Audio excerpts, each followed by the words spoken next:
What's up, guys? This is Dr. Brett Scott at Barbell Therapy.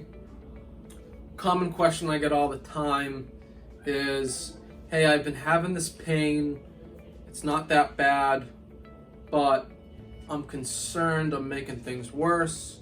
Is this going to get worse down the line? Am I going to cause myself arthritis or a tear or something like that? As I'm working out with some pain and I want to keep training, and maybe you're a CrossFitter, powerlifter, weightlifter, marathon runner, whatever. And so the big question is, what do I do and what are the golden rules of working out with pain and working out around pain and training through it? So, this is all case dependent, but there are some golden rules that we tell a lot of our patients here. And today I want to go through some of those things and some markers of how to self-assess what we can do when training with pain. So, and again, this is not medical advice. If you actually have something going on, I do suggest being looked at by a medical provider or medical professional. And but if you have a naggy little injury or something and you don't feel like you need to go to the doctor yet, here are some golden rules you can follow.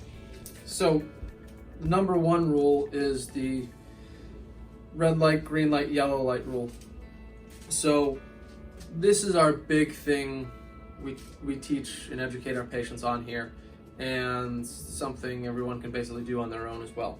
So if you have a 4 out of 10 pain or less, you should be validated that you can work out and be okay, as long as you aren't being exacerbated during or after your workout. So the golden rule we have here, and it's very much cited, it's pretty evident in the literature, is anything less than a 4 out of 10 is completely acceptable to work out with, as long as we're not getting worse. So the other part of that is that we need that initial baseline pain pre-workout to return to baseline post-workout. Example, I have shoulder pain when I'm working out. I'm doing a snatch overhead. Now, if I have a 2 out of 4 pain going into my session,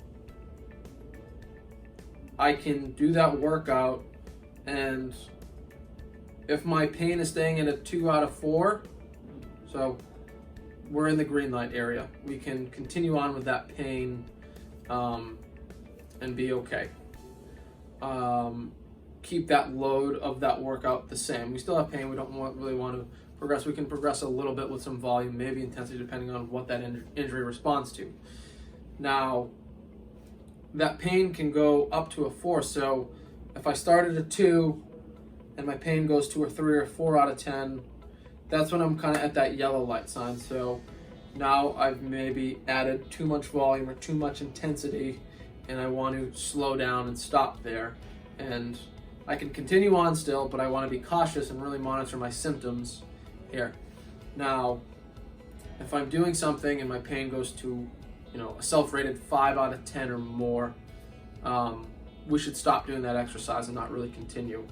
Now, the big rule is, and this is where self-monitoring, having a program, or at least journaling and tracking things, and this is what I do with a lot of people, is have them track their workouts, because it gives us so much good information about what can be an irritant, what can be, alleviation for certain exercises and such. So what we want to do is be able to track that within a 24-hour period. So if I went into my workout with a 2 out of 10 pain, within my workout or after my workout, my pain went to a 4 out of 10, but went back to a 2 out of 10 within 24 hours of my workout start time, you're completely good, and you can typically continue working out.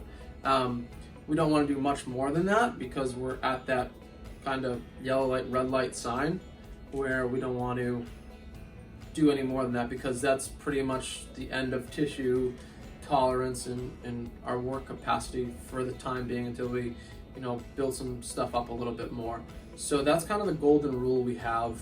as far as working out with pain is the red light, yellow light, green light, and how we want to track things. So, you know, if you started that workout at a 2, it went to a 5, and then it stayed at a 5, or it even came down to a 3 when it started at a 2, that's when we hit the yellow light. We need to slow down. We want to back off our volumes, our intensities.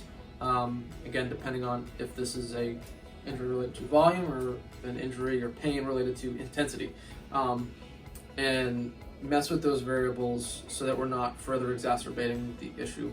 But pain isn't always injury, and that's kind of the thing we need to think about with an athlete, or if you are an athlete dealing with some pain, right?